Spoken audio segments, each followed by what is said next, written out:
7장 17절 말씀입니다.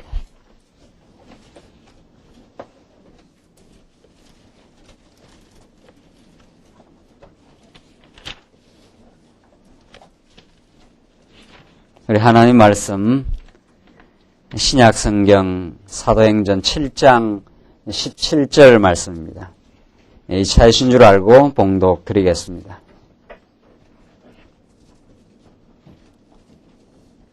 하나님이 아브라함에게 약속하신 때가 가까움에 이스라엘 백성이 애굽에서 번성하여 많아졌더니 요셉을 알지 못하는 새 임금이 애굽 왕위에 오르매 그가 우리 족속에게 괴계를 써서 조상들을 괴롭게 하여 그 어린 아이들을 내어버려 살지 못하게 하려 할세. 그때에 모세가 났는데 하나님의 보시기에 아름다운지라. 그 부친의 집에서 석 달을 길리우더니 버리운 후에 바로의 딸이 가져다가 자기 아들로 기르매 모세가 애굽 사람의 학수를 다 배워 그 말과 행사가 능하더라. 우선 22절까지 본문 말씀 봉독해 드렸습니다. 오늘 지금 사도의 행전에 나타난 하나님의 나라인 하나님의 교회를 하나님의 능력의 말씀으로 하나님의 언약하신 대로 하나님의 손으로 설립해 가신다고 하는 놀라운 진리의 메시지를 지금 확인하고 있습니다. 사도행전 말씀을 우리가 깊이 있게 바르게 잘 깨닫게 되면은 하나님의 교회인 하나님 나라의 모형인 이 교회를 인간의 지혜와 인간의 힘으로 세울 수 있다고 하는 그 망상과 착각을 우리는 포기할 수 있게 되고 참으로 하나님의 나라인 그 천국의 모형인 이 교회, 참으로 그 즐겁고 행복한 교회 생활은 성령 하나님께서만 진리를 통해서 이루어 가신다고 하는 그 복음을 우리가 지금 확인할 수가 있습니다. 사도행전은 하나님께서 이제 그리스도를 통해서 약속하신 그 세 가지 언약, 성령이 임하시게 되고 성령이 임하시게 되면 제자들을 하나님께서 복음의 증인으로 삼아서 땅끝까지 복음을 전파하겠다고 하는 그 두 번째 약속, 마지막에는 이제 교회가 이 땅 위에 핍박을 받고 어둠의 세력 가운데 어려움을 겪게 될 것이지만 반드시 그리스도가 오셔서 최후의 최종적인 승리를 이제 만들어 가시겠다고 하는 그 약속이 이 사도행전 1장에 나타난 그 예수님의 그 약속의 메시지입니다. 그 약속이 첫 번째 약속은 성령 강림으로 이루어졌고 두 번째 약속, 땅끝까지 복음이 전파되어 하나님의 교회가 이루어져 간다고 하는 그 두 번째 약속이 사도행전에 그대로 이루어져 간다는 사실을 우리가 지금 사도행전 말씀을 통해서 확인할 수 있습니다. 예수님께서 성령이 임하시면 너희가 권능을 받고 복음의 증인이 되어서 예루살렘과 유다와 사마리아와 땅끝까지 이르러 내 증인이 되리라. 이것이 이제 예수님의 이게 첫 번째 약속이고 두 번째 약속이죠. 성령이 약속대로 오시고 지금 우리가 공부하는 스데반의 설교와 스데반의 순교 사건을 통해서 복음이 전파되어 가는 것은 예루살렘의 복음이 전파되는 장면입니다. 스데반이 이제 공의회, 산헤드린이라고는 그 당시에 그 종교회의입니다. 그 당시 종교 기득권자들이 교권주의자들이죠. 그들은 종교를 빙자해서 인간적 그 권력욕을 실현하는 사람들입니다. 이 땅 위에서 가장 성경의 기준으로 보실 때 가장 반성경적인 자들이죠. 우리 세상에서 뭐 권력 추구하거나 세상에서 욕망을 추구하는 건 어떻게 보면 좀 이해할 만한 거죠. 인간 자체가 타락이 되어 있기 때문에 또 인간이 탐욕을 추구하기 때문에 그거는 인간의 본성상 그렇다고 이해할 만하지만은 알고 보면 종교라는 이름을 빙자하고 하나님이라는 이름 속에, 그 미명 속에 그 종교를 기득권으로 활용하는 자들, 이게 이제 가장 반종교, 반기독교적인, 그것이 초대교회도 있었고 중세신학에도 있었고 지금도 있습니다. 자, 그러니까 그들과 이제 격돌을 하게 되는데, 스데반이 예루살렘의 종교 기독권자들, 서기관과 바리새인들과 빗나간 그 지도자들을 향해서 스데반이 복음을 전파하게 된 역사, 이 복음의 전파가 스데반의 죽음으로 이제 결말을 맺고, 그 죽음의 씨앗이 이제 외곽으로 유다와 사마리아와 땅끝까지 복음이 전파되는 그 역사를 하나님께서 이루어 가신다는 것을 알 수 있습니다. 자, 그래서 이 지금 스데반의 복음 전파, 우리 지난 시간 7장 앞부분부터 이제 공부한 내용인데, 스데반을 통해서 하나님께서 복음의 증인이 되게 하시는, 스데반이 깨달았던 복음 그대로 전가함으로 이제 핍박을 받고 이제 마침내 죽게 되는데, 이것이 예루살렘에서의 복음 전파고, 스데반의 순교를 디디고 유다와 사마리아로 복음이 전파됩니다. 우리 오늘 이게 7장 내용이고, 이게 7장, 이게 8장, 이제 계속해서 이제 이렇게 이어집니다. 스데반, 그 다음 빌립, 그 다음 이제 사도 바울을 통해서 이방 땅으로 복음이 전파되가는. 그러니까 예수님이 약속하신 그 약속의 내용이 그대로 역사 가운데 하나도 어김없이, 하나님의 말씀은 하나도 땅에 떨어지지 아니하고 그대로 역사화되고 사실화되어 간다는 사실을 우리가 사도행전에서 확인하면서, 정말 하나님의 계획과 작정, 하나님의 그 계획과 작정에 기초한 언약의 말씀은 그대로 이루어 가신다고 하는 하나님의 그 뜻이 그대로 이 땅 위에 실현되어 간다는 걸 통해서 하나님의 우리는 주권을 깨닫고, 하나님의 그 능력을 우리가 깨닫고, 하나님의 위대하심을 우리가 발견하게 되는 거죠. 우리 오늘 7장 17절 계속 이제 스데반의 그 설교 내용을 우리가 계속 확인해 가겠는데, 이 스데반 설교야말로 우리 지난 시간 확인한 대로 아주 전형적인 우리 기독교적 그 설교라는 거죠. 그 스데반 설교를 우리가 잘 분석하고 깨닫기 전에 6장 14절 다시 한번 봅시다. 우리 지난 시간 6장 14절. 어떤 그 고소에 의해서 스데반이 이제 복음을 변증하는가 한번 봅시다. 14절. 그의 말에, 이 스데반의 말입니다. 그의 말에 이 나사렛 예수가 이곳을 헐고 또 모세가 우리에게 전하여 준 규례를 고치겠다 함을 우리가 들었노라 하거늘. 자, 그러니까 스데반이 여기 있고, 스데반을 고소하는 무리들이 있죠. 이 스데반을 고소하는 이 대적자들, 이 서기관과 바리새인들, 이제 하나님의 이 뜻 가운데 이게 이루어지는데, 서기관과 바리새인들, 이 당시 종교 지도자들입니다. 그 말인적 종교 지도자이지만 사실상 가장 반기독교적인 거죠. 이게 교권주의자들. 종교라는 미명을 통해서 하나님을 섬기는 것이 아니고 하나님을 앞에 이름을 내세우는 듯 하면서 인간의 자기 욕망을 실현하는 사람들. 그죠?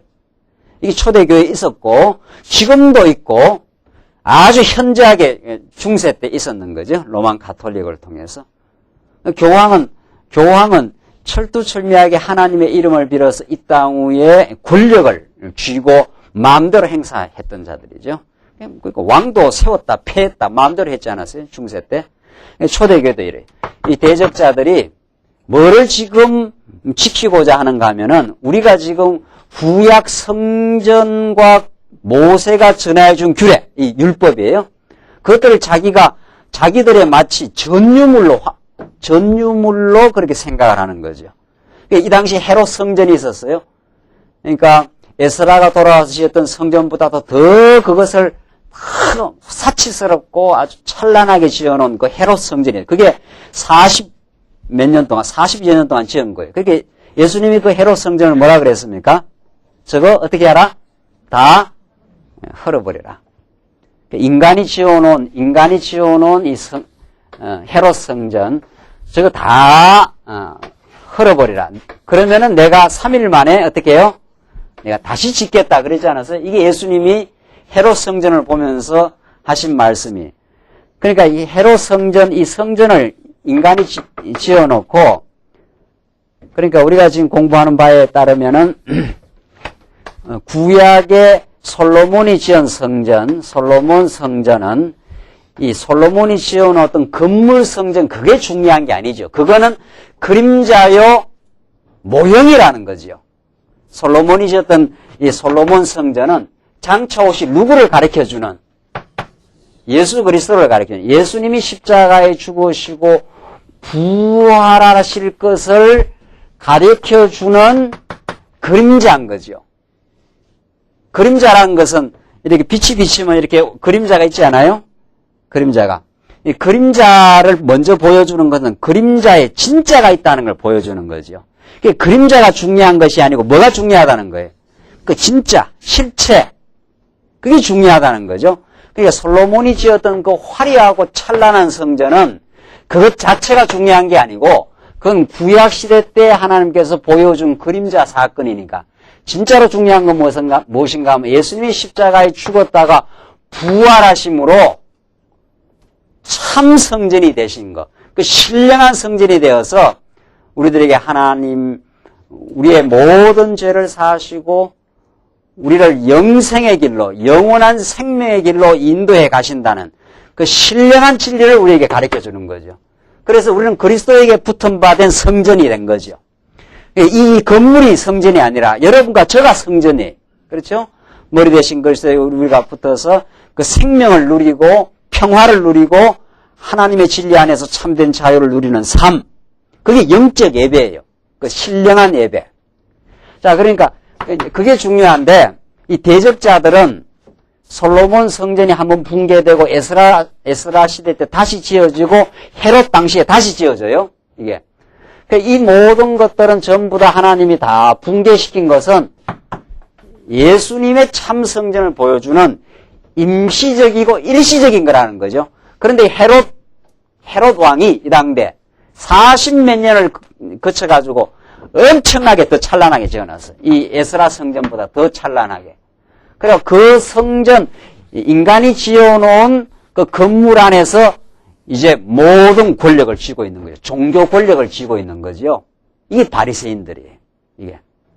그래서 온갖 여기서 장사를 해먹고 권력을 누리고 마음대로 이 당시 예루살렘과 이스라엘 땅을 다스렸던 사람들, 이 사람들이. 그러니까 이 사람들은 누가 오면 싫은 거예요. 누가 오면 싫은 거예요. 예? 예수가 오면 싫은 거예요. 왜? 예수가 오면 이 모든 것을 다 헐어버리고 이 구약적인 성전 제도는 다 끝난 거예요. 끝나고 이제 누구의 통치가 이루어져요? 예수의 통치가 이루어져요. 제일 싫어, 예수의 복음을 가장 싫어하는 사람들이 누구예요? 이 사람들이. 왜냐하면 예수가 오면 자기들이 할 일이 없어지니까. 자기들이. 제사장이 할 일이 없어져요. 구약에는 제사장 역할이 참 중요해요. 구약에는 양을 잡아가지고 그 양을 잡아서 피를 가지고 성전으로 지성소로 들어가서 그렇게 하는 그 일이 참 중요하죠. 그 구약 제사장도 장차 오실 메시아의 예표란 말이죠. 구약 시대 때는 하나님이 계시면은 제사장이 있지 않아요? 백성이 있지 않습니까? 백성이, 죄 많은 백성이 하나님께로 바로 나갈 수가 없어요. 바로 나가면 어떻게 돼요? 죽어요. 하나님 앞에. 그냥 죄인이 하나님의 빛 가운데로 가면 바로 적사해서 죽거든요. 그러니까 반드시 누구를 중개해야 나갈 수 있습니까? 제사장을 중개해요. 자, 그러니까 이 구약의 이 성전에서, 솔로몬 성전에서의 제사장이 누구냐 이 말이에요. 누구? 하나님과 하나님의 백성을 유일하게 중보해주는, 중간에서 중개를 해주는 그 자가 누구밖에 없느냐 말이죠. 누구예요? 그게 예수예요. 이 자리가 예수 자리예요. 이 자리가 우리 신약 시대 때는. 그런데 이 자리를 지금 찬탈하려고 하는 사람이 보통 많은 게 아니에요. 예? 이 자리는 누구만이 차지하는 자리냐 하면 우리 영원한 우리의 대제사장 되시는, 우리를 하나님께로 인도해 가시는, 하나님과 우리 택한 백성들에게 새로운 길을 여시는, 새롭고 산 길을 열어주시는 예수만이 이 자리를 차지해야 되는데 이 자리를 누가 꾸역꾸역 올라가? 예. 누가 올라가요? 그게 중세시대 때 이 자리를 누가 차지했어요? 교황과 그 나부레기들, 그 신부들 말이죠. 그 사람들이 자기를 사제라 그러잖아요. 사제. 제사를 집전하는 사람들이라. 그러니까 여러분들 한번 성당 가서 그 의식을 한번 봐야 돼요. 3번여 성당생에 내가 아침에 산에 올라가면서 한번 가봤어요. 새벽에 딱 하는 걸. 내가 한 10분쯤 뒤에서 지켜봤어요. 들었다, 올렸다, 들었다, 올렸다 하면서 말이죠. 그거 그 제사 지낸다는 거예요. 그 제사. 그 헛개비 짓을 왜 하고 있냐 말이죠. 우리는 이런 거 하나도 필요 없어요. 구약 제사장 필요 없고, 누가 구약의 제사장도 그림자니까. 진짜 누가 우리는 중요해요?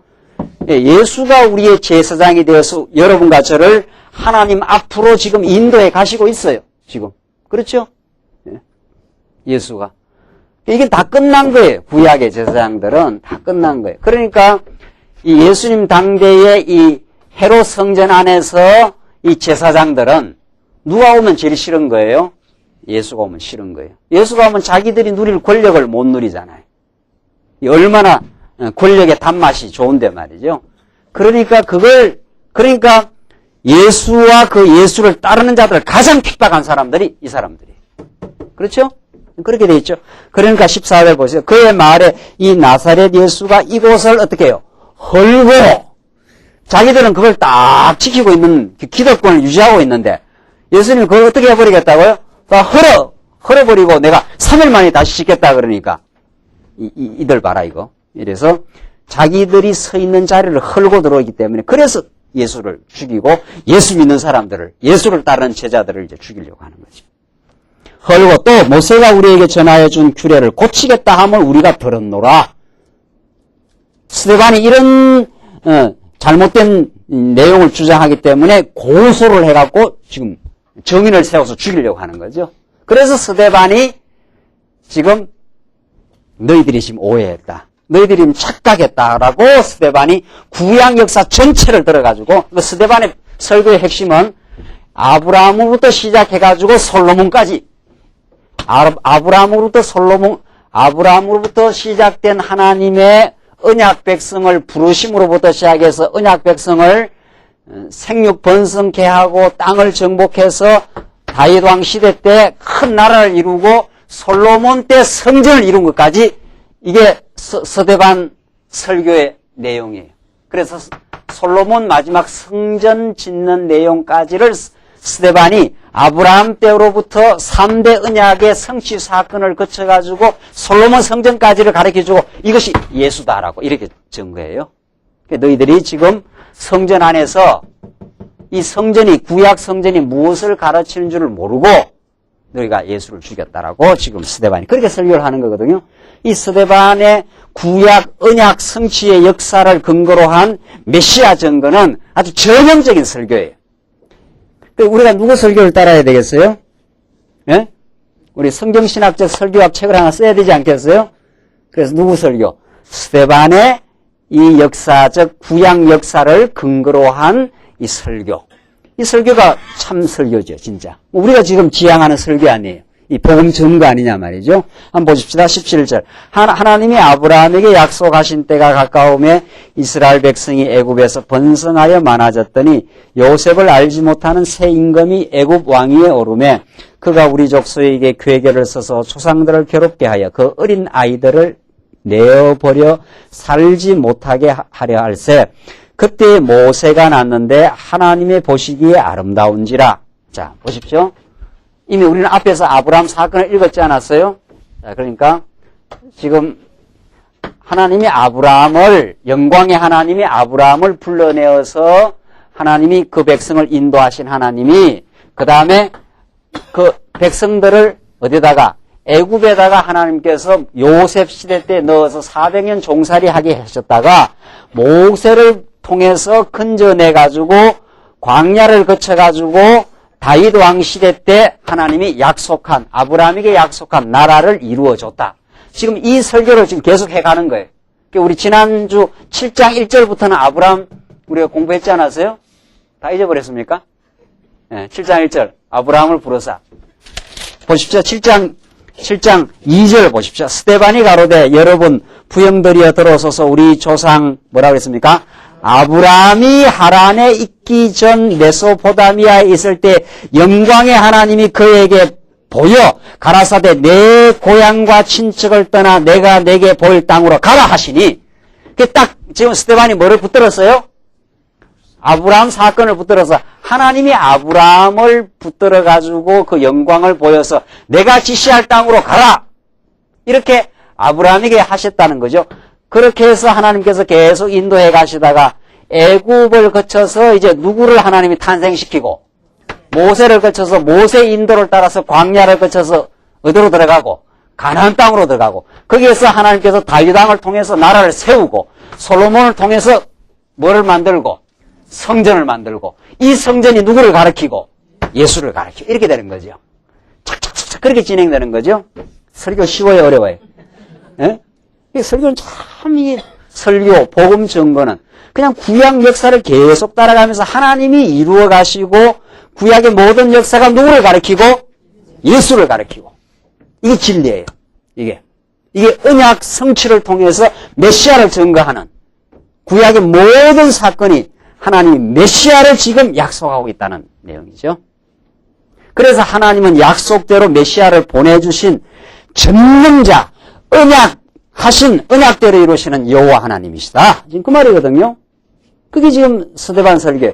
너희들은 너희들은 구약을 붙들고 있다고 말은 하면서 누구를 놓치고 있다? 예수를 놓치고 가장 반예수적이다, 너희들이. 그 말이에요. 예? 지금 스데반의 설교가. 너희들이야말로 율법 지킨다고 하고 성전을 지킨다고 성전 안에서 가장 반예수적인 지금 너희들이 생각을 하고 있다. 그래서 이 교권주의자들, 이 종교 기득권자들과 생명의 말씀을 증거하는 복음주의자들의 그 충돌이 언제나 있는 거예요. 이 격돌이. 이 싸움은 피할 길이 없어요. 이 싸움을. 복음이 증거되는 곳에 언제나 그 종교 기득권자들과의 싸움이 있는 거예요. 사실은 알고 보면. 그래서 모세를 이제 거론했지 않았어요? 모세를 거론했는데 21절 버리운 후에 바로의 딸이 가져다가 자기 아들로 기름에 모세가 애굽 사람의 학수를 다 배워 그 말과 행사가 어떻게 해요? 능하더라. 나이 40이 되매 그 형제 이스라엘 자손을 돌아볼 생각이 나더니 한 사람의 원통한 일 당함을 보고 보호하여 압제받는 자를 위하여 원수를 갚아 애굽 사람을 쳐 죽이니라. 저는 그 형제들이 하나님께서 자기의 손을 빌어 구원하여 주시는 것을 깨달으리라고 생각하였으나 저희가 깨닫지 못하더라. 이튿날 이스라엘 사람이 싸울 때 모세가 와서 화목시키려 하여 가로되 너희는 형제라 어찌 서로 해하느냐 하니 그 동물을 해하는 사람이 모세를 밀털에 가로되 누가 너를 관원과 재판장으로 우리 위에 세웠느냐. 내가 어제 애굽 사람과 죽임과 같이 또 나를 죽이려고 하느냐 하니 모세가 이 말을 인하여 도주하여 미디안 땅에서 나그네 되어 거기서 아들 둘을 낳으니라. 자, 그래서 모세의 일대기를 쫙 지금 설명했죠. 자, 계속해서 가십시다. 30절. 40년이 참에 천사가 시내산 광야 가시나무 떨기 불꽃 가운데서 그에게 보이거늘 모세가 이 광경을 보고 기여겨 알아보려고 가까이 가니 주의 소리가 해서 나는 내 조상의 하나님 즉 아브라함과 이삭과 야곱의 하나님이라. 이 굉장히 중요한 말 아니에요? 이게 신학적으로 너무도 중요한 말이죠. 아브라함과 이삭과 뭐예요? 야곱의 하나님. 이게 무슨 하나님이에요? 언약하시면 언약을 꼭 계승하시는 여호와. 그 말이죠. 하나님의 아브라함의 하나님, 이삭의 하나님, 그 다음에 뭡니까? 야곱의 하나님. 그럼 괜히 뭐 쓸데없이 그냥 이 세 사람을 거론하느냐 이거죠. 그 전에는 이런 그 의미를 모를 때는 아브라함의 하나님, 이삭의 하나님, 야곱의 하나님, 이 세 사람 이름을 거론하느냐 말이죠. 성경은 의미를 모르고 보면은 성경 참 재미가 없는 거예요. 그냥 아브라함의 하나님이라 하든가, 그냥 여호와 하나님이라는데 꼭 아브라함과 어떻게 해요?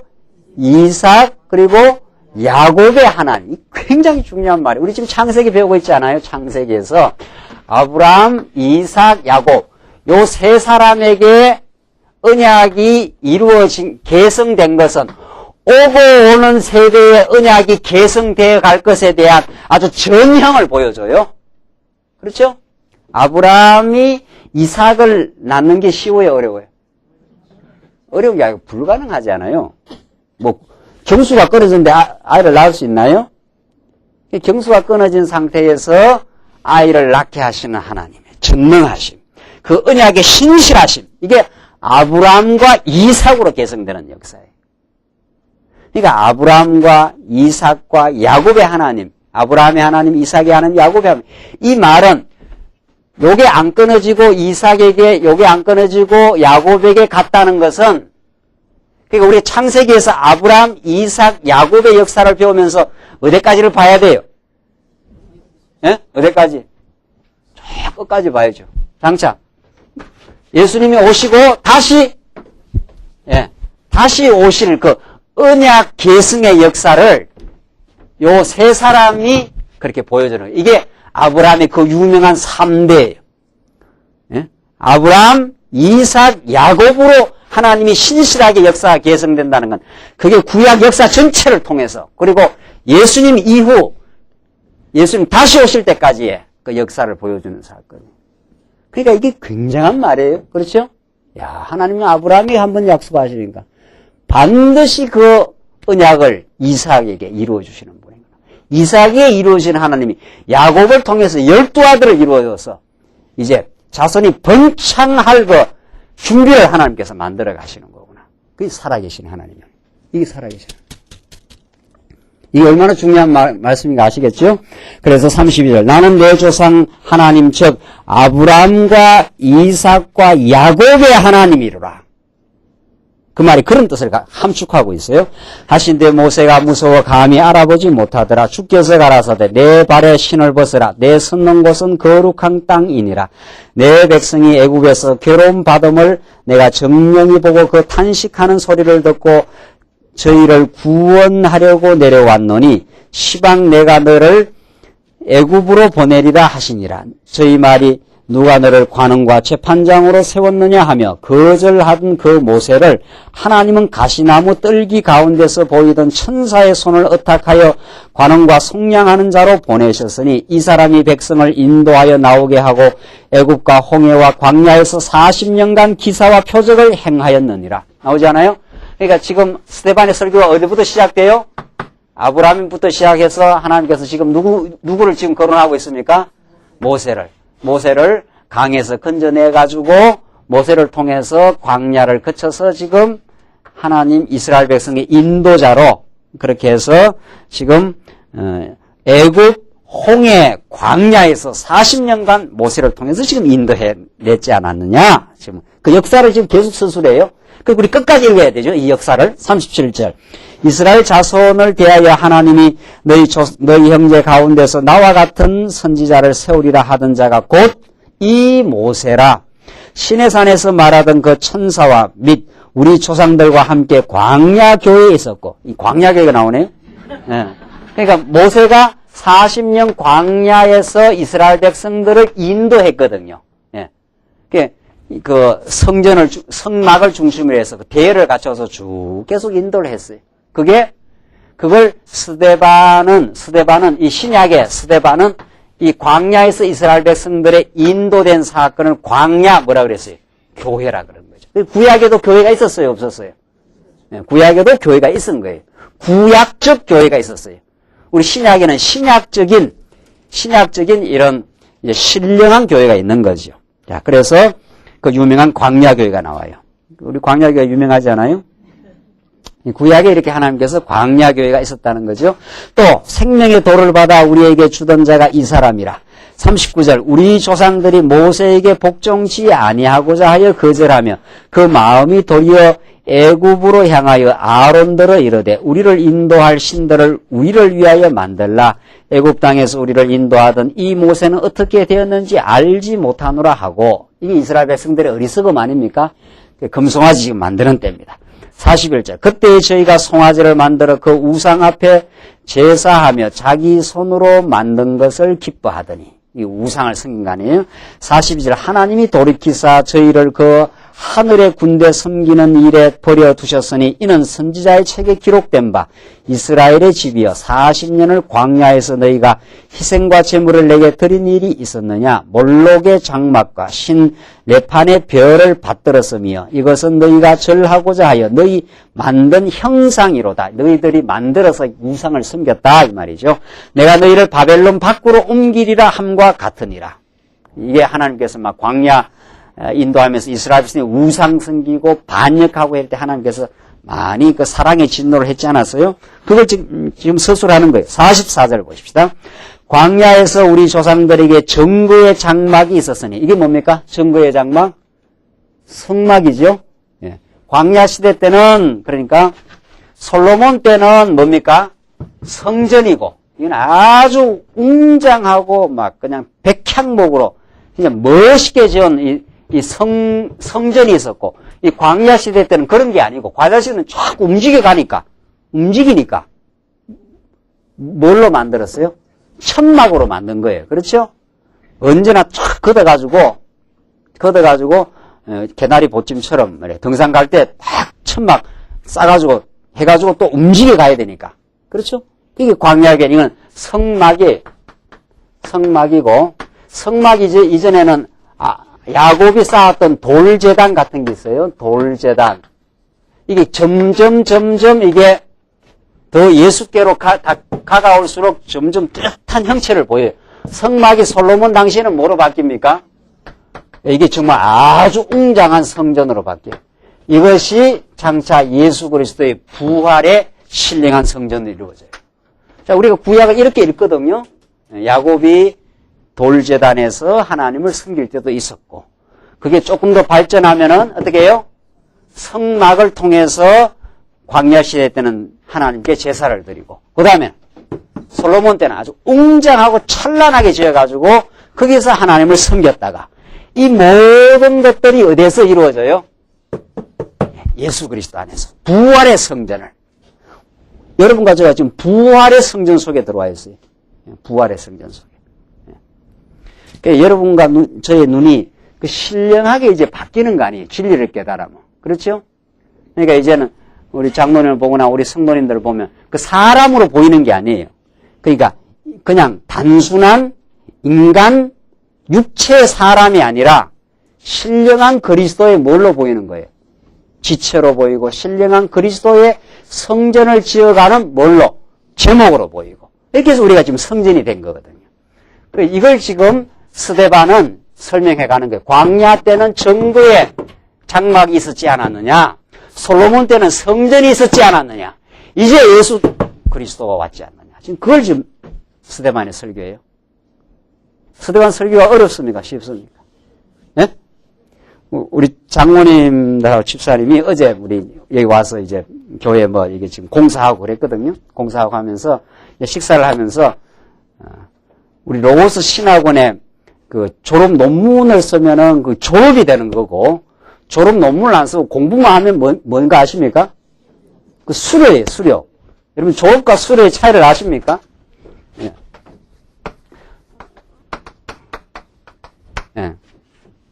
졸업은 내가 공부를 한 것을 정말 이렇게 정리를 해가지고 논문을 하나 써서 신학원에 내면은 그 검증을 거쳐갖고 이건 됐다. 이렇게 우리 주장과 일치한다. 이렇게 하면 이게 졸업이 되는 거예요. 신학원 졸업.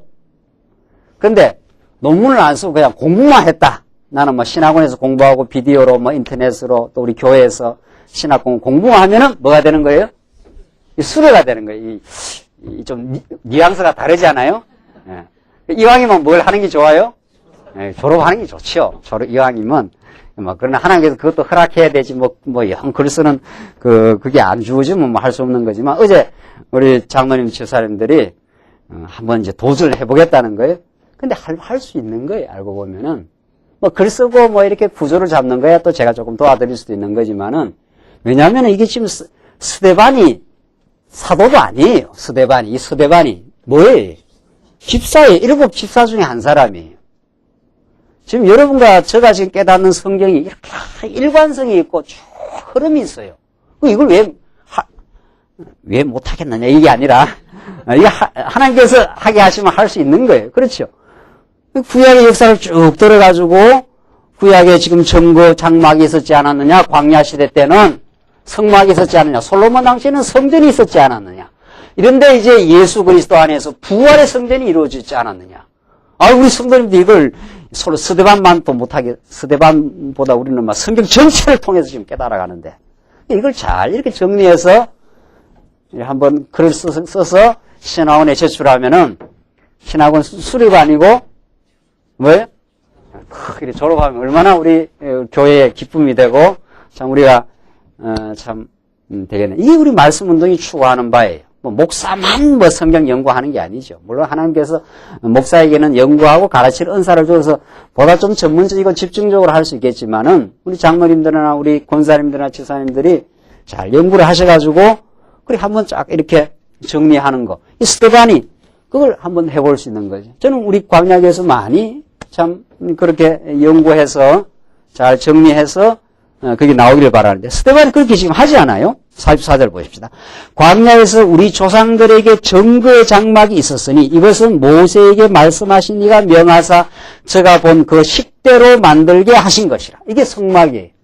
하나님께서 이렇게 만들어라. 그 식양을 다 만들게 가르쳐 준 거거든요. 이 정거막, 성막이 있었다는 거죠. 45절.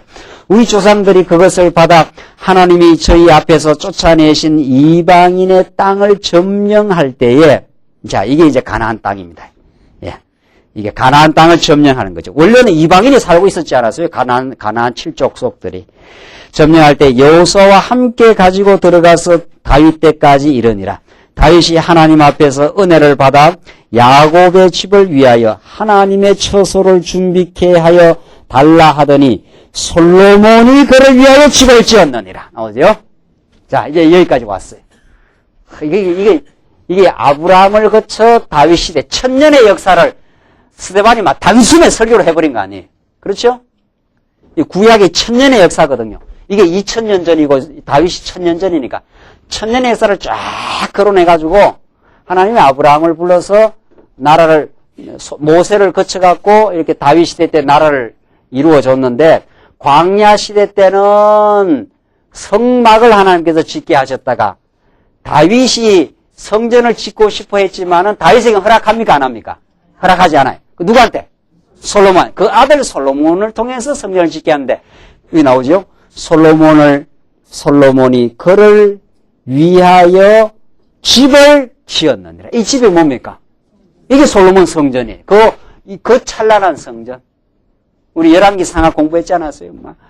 막 엄청난 그 제목들이, 레바논에서 막, 뗏목으로 만들어갖고 지금 오지요. 막, 금은으로 해가지고 막, 너무도 찬란해요. 이 전무후무한, 이 찬란한 집이에요. 이런 집이 없는 게, 금으로 막 이렇게 발란 집이 없잖아요. 금으로 발란 집이. 이 솔로몬의 영광으로도 예수 그리스도의 이 찬란한 부활의 영광의 비견이 되겠느냐 이 말입니다. 지금 스데반이. 자, 솔로몬이 이런 집을 지었느니라 하고 스데반이 확 이제 방향을 틉니다.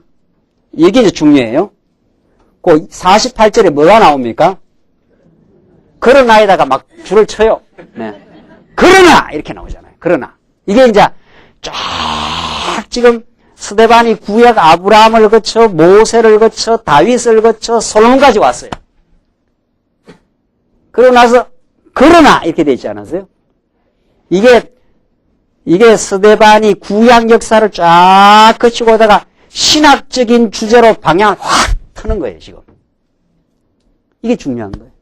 우리가 구약을 쭉 공부해서 구약 공부는 일반적으로 많이 합니다. 들어. 구약에 뭐 어떻고 저쩌고 뭐 구약에 모세가 어떻고 다윗이 어떻고 솔로몬이 이런 거는 일반 신학에서 해요. 한다고요. 그런데 그 중요한 거는 아브라함이든 모세든 다윗이든 솔로몬의 성전이든 그것이 뭐를 가리키느냐 이게 중요한 거예요. 이 모든 하나님의 역사가 이 역사를 지금 스데반이 그러나 이렇게 하면서 신학적인 주제로 확 바꿔요. 이걸. 이게 중요해요. 여러분들 우리가 성경을 보면서 성경 이렇게 표면적인 내용 뭐 많이 알면 뭐합니까? 제일 그 골치 아픈 사람이 연예인 이름 뭐 복잡하게 많이 외우고 머릿속에 막 지저분한 것들 많이 외우는 사람 있지 않아요? 난 그 머리가 얼마나 좋은지 모르겠어요. 누구는 키가 얼마고, 누구하고 살다가, 헤어져갖고, 어떻게 되고, 잘 알아요. 그러면 나 외울라 해도 안 외워지는데. 쓸데없는 정보가 머릿속에 많이 들어가 있는 사람, 그 골치 아픈 사람이에요. 그 머리가, 그걸 수시망탱이라 그래요. 쓸데없는 것들, 정보가 많은 거 있잖아요. 그 머리는 이렇게 돼 있는 머리 아니에요. 머리가 이렇게 돼 있는, 이게 쓸데없는 것들 많이 드는. 성경 요즘에 많이 안다는 게 내가 볼 때 머리가 이런 거예요. 아브라함이 어떻고, 다윗이 어떻고, 어떻고. 이런데 그게 하도 정리가 안 되는 거예요, 그게. 그게 무엇을 말하는지는 몰라요. 그 성경 퀴즈 하면 그 사람들은 박사가 되는 거예요. 성경 퀴즈 같은 거 하면 많이 알아. 그 성경 퀴즈 많이 하는 거하고 성경의 본질을 아는 거하고는根本 다릅니다. 이 구약이 이런 역사를 많이 알면 많이, 이건 많이 하면 머리만 복잡한 거예요. 그 전부가 무엇을 포커스로 해서 어떤 주제를 가리키느냐, 그게 중요해요. 그래야 우리가 성경에서 하나님을 지금 깨닫는 거거든요. 지금 스데반은 솔로몬까지 쫙 역사를 설명하다가 확 이제 방향을 바꿔요. 신학적으로. 그 역사를 신학적으로 부각을 시키는 거죠. 그러니까 우리는 이 구약의 모든 역사가 메시아를 가리키는 하나님의 아들 예수를 가리키는 그게 신학이거든요. 성경 신학이라 하잖아요. 우리는 이 성경의 모든 역사가 언약 성취의 역사가 메시아를 통해서 우리 하나님을 가리키는 거거든요. 하나님이 어떤 분인가 얼마나 위대한가 그걸 알아야 되죠. 여러분과 제가 오늘 사도행전 이 내용을 통해서도 스데반의 설교가 이렇더라가 아니라 스데반 설교를 통해서 마지막 살아계신 하나님을 발견해야 돼요. 정말 위대하시고 살아계신 하나님. 우리 인생을 지금도 주관하시고 지금도 약속대로 우리의 역사를 이끌어 가시는 하나님. 하나님께서 땅끝까지 복음을 전파해 가기 위해서 100년 전에 미국 선교사를 우리 한국 땅에 보내시고 하나님께서 말씀 운동을 일으켜서 진리를 깨닫게 하시고 여러분과 저의 삶을 지금까지도 인도해 오시고 주관해 오신 하나님. 이게 사도행전에 나타나는 지금 성령 하나님이에요. 여러분과 제가 여기 우연히 이렇게 앉아있는 게 아니에요. 하나님의 아주 고도의 치밀한 계획 가운데 빚을 위해서 방황도 하고 삶의 무의미함 가운데 허우적거리기도 하고 그렇게 살다가 이 진리를 딱 정확하게 만나게 해서 지금 하나님의 나라 교회를 지금 이루고 또 우리를 통해서 지금 땅끝까지 복음을 전파하게 하려고 하나님께서 역사를 지금 해나가고 있지 않느냐 말이죠. 그러니까 우리는 사도행전의 역사를 통해서 오늘을 읽어내고 미래의 비전을 지금 읽어내는 거죠. 그래야 지금 우리가 사는 지금 방향과 목표가 생기지 않겠느냐 말이죠. 오늘 이 사도행전의 이 메시지를 스데반의 이 역사 서술이 신학적인 주제로 지금 성화되어 가는 이 부분을 잡아내야 그렇구나 말이지. 하나님을 우리에게 알려주기 위해서 지금 하나님께서 스데반을 지금 순교의 자리에까지 나가게 하고 하나님이 예루살렘에서 유다와 사마리아로 복음이 전파되게 하시는 역사. 이 생생한 살아있는 역사가 오늘 우리의 역사예요. 오늘 우리를 통해서 지금 하나님이 일을 하시고 언약을 이루어 가시고 지금 그래서 우리를 통해서 지금 복음이 전파되게 하지 않아요? 지금 이 생생한 역사를 우리가 못 느끼시느냐 말이죠. 우리의 삶의 과거의 모든 고통과 어려움들, 연단과 시련들 이것이 오늘 하나님의 교회를 만들고 하나님만을 의지하게 만드는 하나님의 배후 섭리, 배경 섭리 지금 살아있게 오늘 이 자리를 만드신 하나님의 살아있는 섭리. 지금 스데반이 그 지금 내용을 지금 설명하는 거죠. 그러나로 나와요. 그러나 지극히 높으신 이는 손으로 지은 곳에 계시지 아니하시나니 참 스데반 아주 쫙 설명하다가 마지막 솔로몬의 성전까지 왔어요. 지금 이 스데반을 고소한 사람들의 죄목이 뭡니까? 하나는 뭐죠? 성전을 헌다는 이야기고, 두 번째는 뭐예요? 율법을 고치겠다는 거. 이 예수와 예수를 따르는 사람들이 그 제목이 두 개예요. 하나는 뭐예요? 성전, 이 성전을 무시한다 이 말이죠. 이 서기관과 바리새인들은 뭐를 중시하는 사람들입니까? 저 껍데기 성전을 중시하는 사람 아니에요.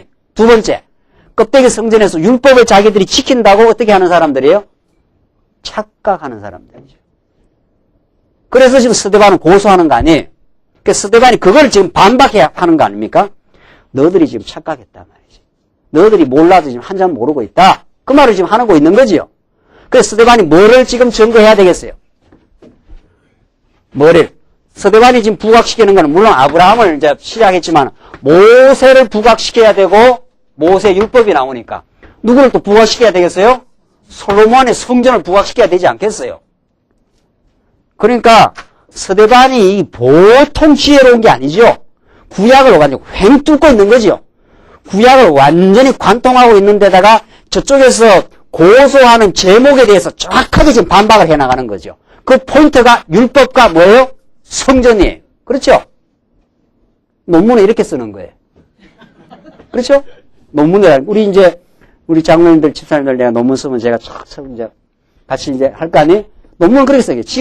지금까지 구속사 신학이라는 게 헷갈리고 있다, 이 말이죠. 헷갈리고 있는데. 이렇게 봐야 성경이 올바로 보인다. 그리고 정확하게 지금 스데반이 정확하게 구약의 역사를 딱 거머쥐고 그 사람들이 빗나가게 말한 그 대목을 대목 찍어가지고 그것이 메시아에게 와서 이루어진 것이다. 너희들이 지금 성전을 그렇게 중요시하는 모양인데 이 말이죠. 솔로몬이 지은 성전을 그렇게 중요시하는 모양인데 그러나 그러지 않아요. 그러나 이게 도대체 뭘 가리키는 거냐 이 말이죠. 그러나 지극히 높으신 이는 이분이 바로 누굽니까? 하나님 아니에요. 이 하나님은 손으로 지은 전에 계시지 아니하시나니. 그러니까 솔로몬의 성전, 에스라 성전, 헤롯 성전, 이 사람들이 성전을 중시하는데 너희들 착각해도 한참 착각했다. 하나님이 요런 인간이 지어놓은 전에 하나님이 안 계신다. 이 말 아닙니까? 우리 예수 그리스도는, 그리고 예수를 보내신 우리의 영원하신 하나님은 이 역사와 만물을 지금 주관하시는 분이기 때문에 인간이 오므락오므락 해서 지어놓은 그 성전에 있는 분이 아니다. 이게 스데반의 마지막 그 펀치예요. 그들의 허탄한 시도, 성전주의자들, 그 성전에 붙들려 있는 그 성전 중심주의자들에 대해서 마지막 이제 펀치를 가하는 게 그러나 이렇게 나오죠. 지극히 높으시는 손으로 지은 전에 계시지 아니하시나니 선지자의 말한 바 이게 이사야 예언이 되어 있어요. 이사야 66장의 내용인데 이게 주께서 가라사대 하늘은 나의 보호자여 땅은 나의 발등상이니. 이사야는 아주 이사야의 그 문학성이 대단한 거예요. 여러분들 제가 문학을 잘 모르니까 셰익스피어를 읽으면 그렇게 대단한 문학이냐 말이죠. 그거 아니에요. 셰익스피어와 이사야는 비교거리가 안 됩니다. 셰익스피어가 대단한 문학가이긴 하지만은 셰익스피어의 그 문학의 그 본질은 하나님 찬양이 없어요. 그러나 이사야 이 예언적 이 문학은 놀라운 하나님에 대한 찬양이 들어있어요.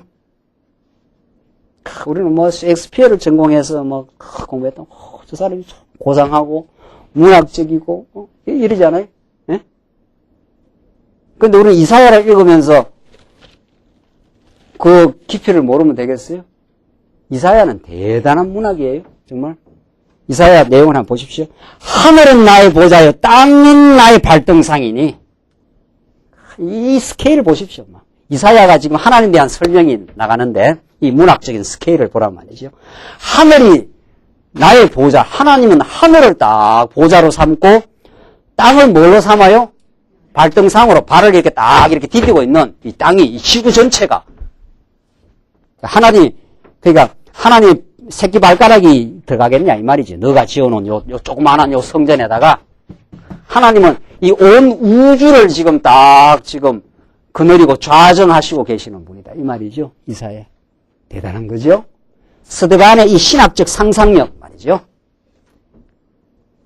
하나님을 깨닫고 스데반이 머리가 얼마나 크게 돌아가느냐 말이죠. 뭐에 근거해서? 이사야 예언에 근거해서 지금 머리가 돌아가고 있잖아요. 그 여러분과 저의 머리가 그렇게 돌아가야 돼요. 그렇죠? 우리가 왜 성경을 배우면 이 조불한 생각에서 해방받아서 큰 사람이 되느냐 이 말이죠. 인간은 자기의 생각의 크기만큼 큰 겁니다. 인간이라는 것은 이 물질이 아니에요. 이건 육체는 너나 나나 다 170, 180 알죠? 우리 여성분님도 한 150, 150은 너무 적습니까? 160. 그 키는 다 비슷해도 생각의 크기는요, 우주 끝까지 가 있는 사람도 있고, 밴데기 손만큼 적은 사람도 있고, 밴데기는 난 보지는 못했는데, 밴데기가 적다는 거예요. 밴데기 속처럼 적은 사람도 있고, 우주 끝까지 큰 사람도 있습니다. 스데반의 스케일이 우주 끝까지 큰 사람이에요. 누구를 알기 때문에. 하나님을 알기 때문에. 여러분들 오늘 여기에 그냥 왜 이래 설교가 기냐, 빨리빨리 끝나지 말이죠. 그러면 참 불행한 케이스예요. 네. 우리가 인생을 지금 한번 살다 가지 않아요? 한번 살다 가는데, 오늘 이 스데반처럼 이 구약 역사를 깨닫고 그걸 신학적으로 성화를 시키고 이사야의 이 놀라운 스케일의 그 문학을 거론하면서 그 예언의 말씀을 문학적으로 끌어당기면서 그 스데반의 생각의 크기 말이죠.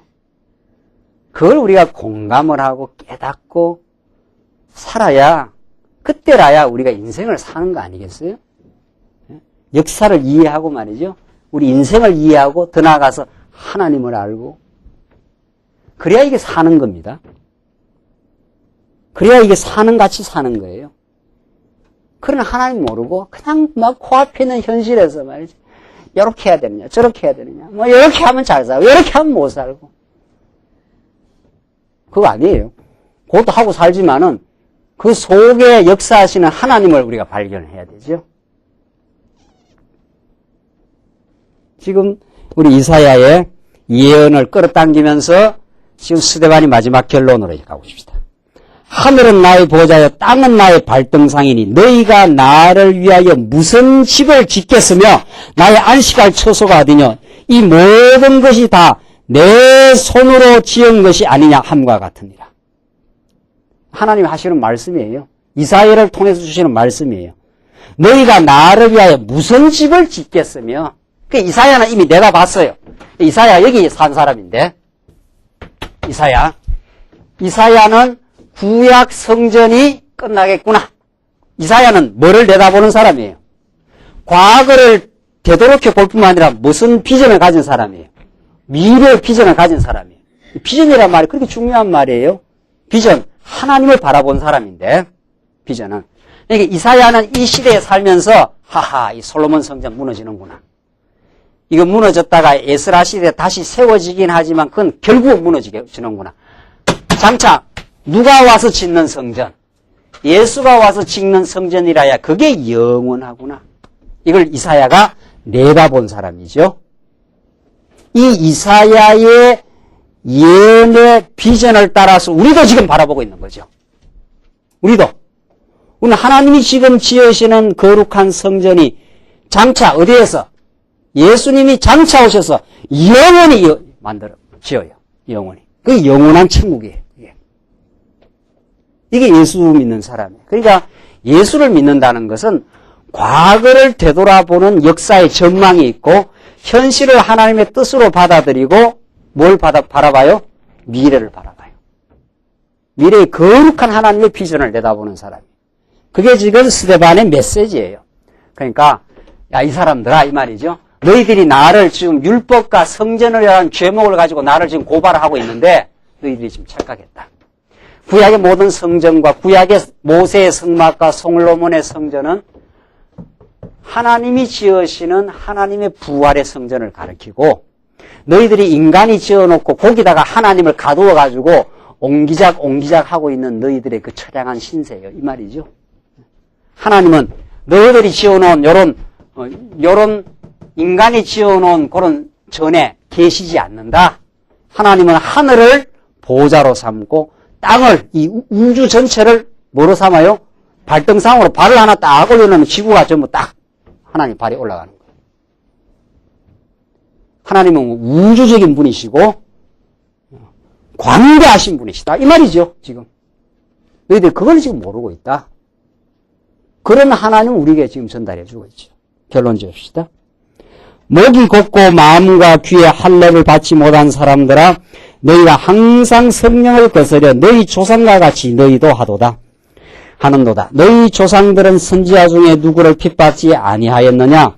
의인이 오시리라 예고한 자들을 저희가 죽였고 이제 너희는 그 의인을 잡아준 자요 살인한 자가 되나니. 그러니까 오시리라 예고한 자를 저희가 죽였고, 누구를 죽여버렸어요? 예수를 죽였다고 해요. 너희들이. 저희가 천사에 전한 율법을 받고도 지키지 아니하였도다 하니라. 천사가 전해준 율법, 이게 모세를 통해서 주신 율법이에요. 이 율법은 누구를 가리키는 거예요? 예수를 가리키는 건데, 예수는 다 빼먹고, 예수는 다 율법에서 빼버리고, 껍데기 도덕적으로 그 율법을 지키고 있는 거죠. 그러니까 그게 진짜 지키는 게 아니에요. 구약의 율법은 예수를 가리키는 거란 말이죠. 그 예수를 우리가 바르게 깨달아야 율법을 온전하게 지키는 거죠. 율법의 진리성을 지키는 거죠. 율법을 규범으로 지키는 게 아니고. 그렇죠? 여러분과 저는 구약 율법을 이걸 째내 버려버립니까? 아니죠. 구약 율법을 소중하게 지키지 않아요. 왜? 그 구약의 모든 율법이 누구를 가리키는 거니까? 예수를 가리키는 거예요. 지금 스데반의 설교가 구약의 성전도 누구를 가리키고 예수를 가리키고 율법도 예수가 오심으로 하나님이 참 거룩한 성전의 주재자가 되신다. 이 말이죠. 인간이 지어놓은 그런 이제 성전에 하나님이 안 계신다. 예수 안에 거하시고 예수를 통해서 영원한 성전을 지금 만드시는 분들. 그 이사야 예언이 나와 있지 않았느냐? 너희들은 이사야 예언을 지금 모르고 지금 꼭 건물 성전에 매여 있는 존재들이다. 지금 그 말이죠. 이 증거, 이 복음을 전하고 스데반이 죽습니다. 54절. 저희가 이 말을 듣고 마음에 찔려 저를 향하여 이를 갈거늘. 이 대적자들이 이 말을 들으니까 마음이 콱 찔리는 거예요. 아이쿠, 이거 뭐가 지금 문제가 있구나. 그러나 오히려 더 이제 저항이 있죠. 55절. 스데반의 성령이 충만하여 하늘을 우러러 주목하여 하나님의 영광과 및 예수께서 하나님 우편에 서신 것을 어떻게 해요? 보고. 이게 이제 본 거예요. 스데반은 구약의 모든 사건이 하나님을 증거하고 예수를 증거하는 것이라는 것을 지금 본 거지요. 예수가 하나님 우편에 계신 것을 보고 말하되 보라 하늘이 열리고 인자가 하나님 우편에 서신 것을 보노라. 인자, 이게 사람의 아들. 인자는 예수에게만 적용되는 명칭이에요. 뭐 인자를 뭐 어느 사람한테 이야기한다면서요? 그 신학적 오류 말이죠. 그 거짓말.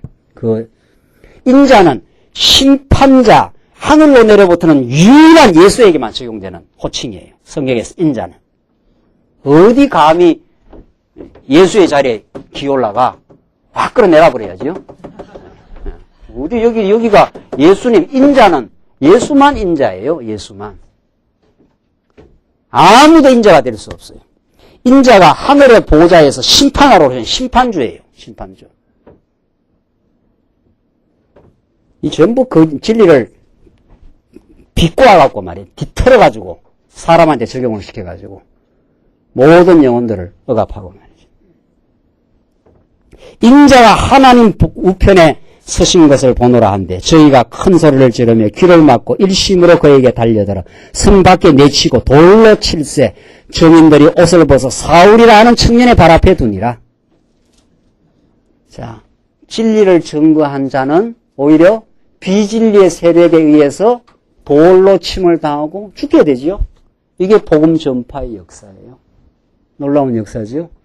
그러나 스데반은 보십시오. 저희가 돌로 스데반을 치니 스데반은 부러지자 가로되 주 예수여 내 영혼을 받으시옵소서 하고 무릎을 꿇고 크게 불러 가로되 주여 이 죄를 저들에게 돌리지 마옵소서 이 말을 하고 자니라. 이 말을 하고 죽었어요. 그 스데반은 너무도 장렬한 죽음을 한 거예요.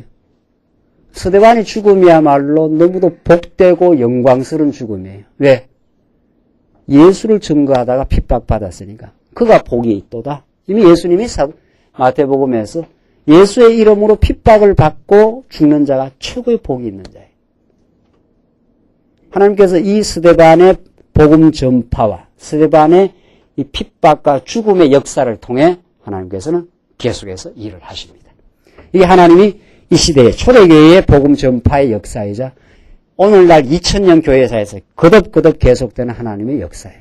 하나님 살아계시고 하나님 당신의 일을 하시고 이제 구약의 모든 역사가 예수 안에서 성취되고 지금 오늘 성령의 역사를 통해서 지금 성취되어 간다고 하는 이 살아있는 역사에 여러분과 제가 지금 동참되고 있는 하나님의 큰 은혜 속에 우리가 삽니다. 기도하십시다.